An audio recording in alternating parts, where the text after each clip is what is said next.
Salam, axşamınız xeyir olsun. Günə mühüm xəbər toplusu ilə qarşınızdayıq. Diqqətiniz bizdə olsun.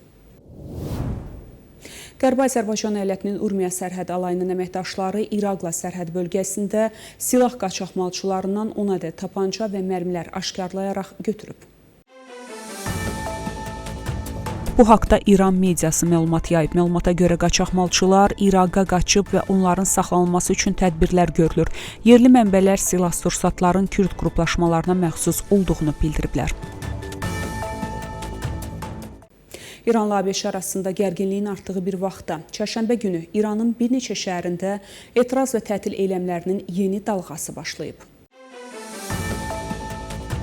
Yayılan video görüntülərə əsasən Tehrandakı bazar esnafı valyuta məzənnəsinin yenidən yüksəlməsinə və bazardakı qeyri-sabitliyə etiraz edərək eyləm keçirib və digər tacirləri tətilə qoşulmağa çağırıb. Eyni zamanda Tehranda etiraz edən sürücülər də eyləm təşkil ediblər. Məlumatlara görə hökumət qüvvələri etirazçıları dağıtmaq üçün gözyaşardıcı qaz və dəyənəklərdən istifadə ediblər. Ölkə üzrə Sürücülərin Əlaqələndirmə Birliyi bu müdaxiləni pisləyərək bütün sürücüləri ümumi tətilə qoşulmağa çağırıb və bildirib. Etiraz etmək cinayət deyil, vətəndaşların qanuni haqqıdır. Gilan əyalətində isə İran taxta və kağız şirkətinin işçiləri ödənilməyən əmək haqları, artıq iş saatlarının ləğvi, maaşlarının natamam ödənilməsi və verilən vədlərin yerinə yetirilməməsinə etiraz olaraq tətil keçiriblər. Yayılan video görüntülərdə etirazçı işçilərin müəssisənin baş direktorunu zavodun ərazisindən çıxardıqları görünür.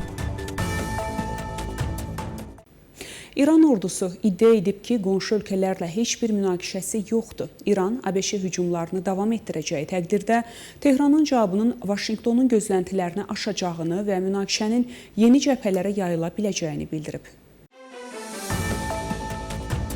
İran ordusunun sözçüsü Əmir Əkrəminya deyib ki, Tehran qonşu və digər müsəlman ölkələrlə əməkdaşlığa və qardaşlıq münasibətlərinə sadiqdir. Qeyd edək ki, onun bu fikirləri İran ordusunun qonşu ölkələrin ərazisini hədəf alması ilə eyni vaxtda səsləndirilib.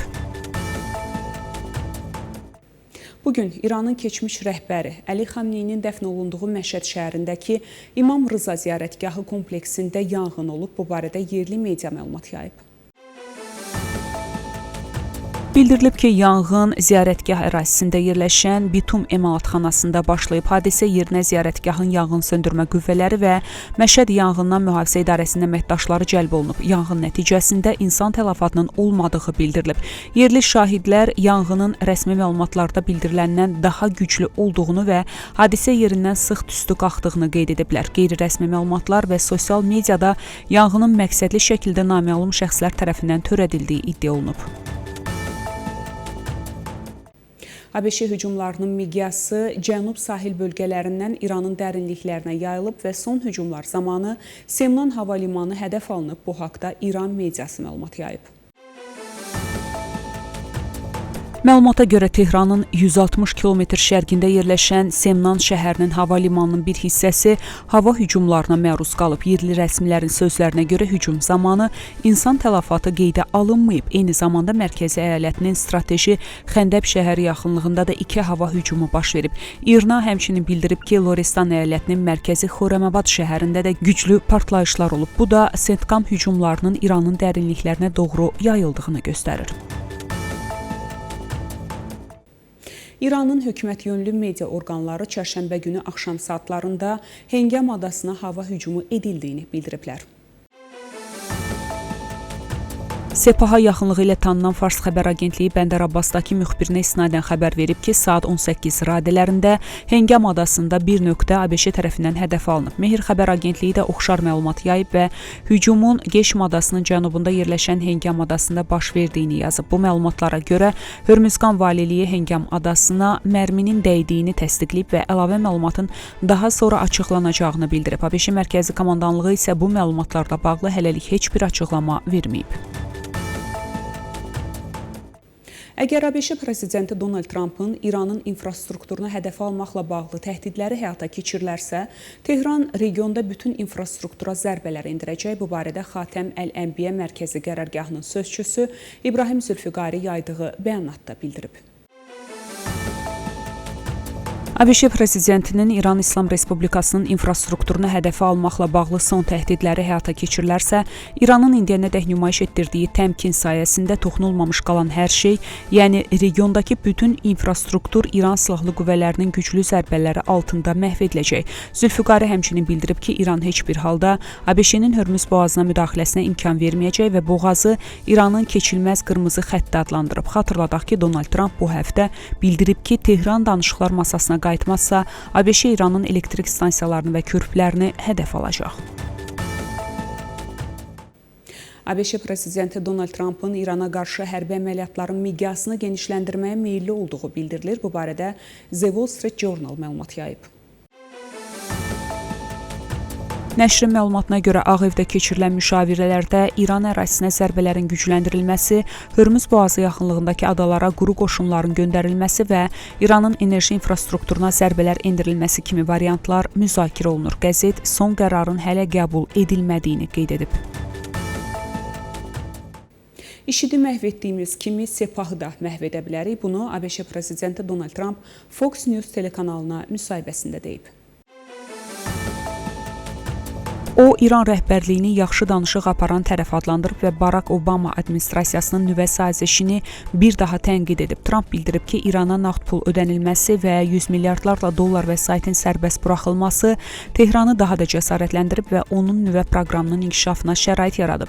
ABŞ prezidenti həmçinin B-2 bombardmançıları ilə İranın nüvə obyektlərinə endirilən zərbələrə toxunaraq bildirib ki, həmin əməliyyat İranın nüvə proqramına son qoyub. O əlavə edib ki, İran hazırda ciddi şəkildə zəifləyib və ölkənin silah arsenalı, raket və pilotsuz uçuş aparatları imkanları, eləcə də raket istehsalı və buraxılış qabiliyyəti əhəmiyyətli dərəcədə azalıb. Bununla belə Trump bildirib ki, İran hakimiyyəti hələ də təhlükəlidir, lakin hazırda razılaşma əldə etmək istəyir.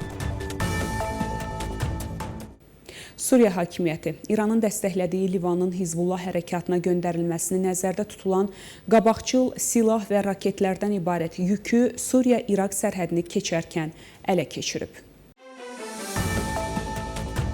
Bu barədə Suriyanın Daxili İşlər Nazirliyindəki mənbə Dövlət Xəbər Agentliyi SANA-ya bildirib. Mənbənin sözlərinə görə ilkin araşdırmalar silah yükünün Suriya ərazisindən tranzit keçməklə Hizbullaha çatdırılması üçün nəzərdə tutulduğunu göstərib. Xəbərlərimiz davam edir. Ermənistan hökuməti ABŞ ilə TRIP layihəsi çərçivəsində imzalanmış strateji tərəfdaşlıq haqqında çərçivə sazişinin ratifikasiyasını təsdiqləyib. Bu barədə Ermənistan mediası məlumat yayıb.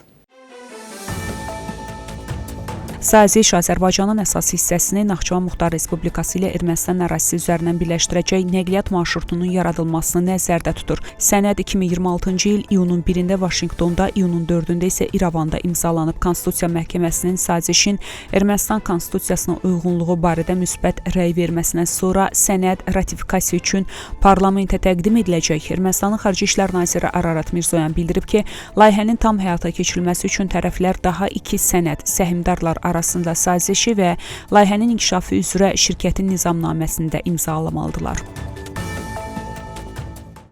Türkiyə yeni sülh təşəbbüslərində mühüm rol oynaya və Ukrayna prezidenti Vladimir Zelenski ilə Rusiya prezidenti Vladimir Putin arasında mümkün görüş üçün məkan ola bilər. Bu barədə Ukraynanın Xarici İşlər Naziri Andrey Sibiqa məlumat verib.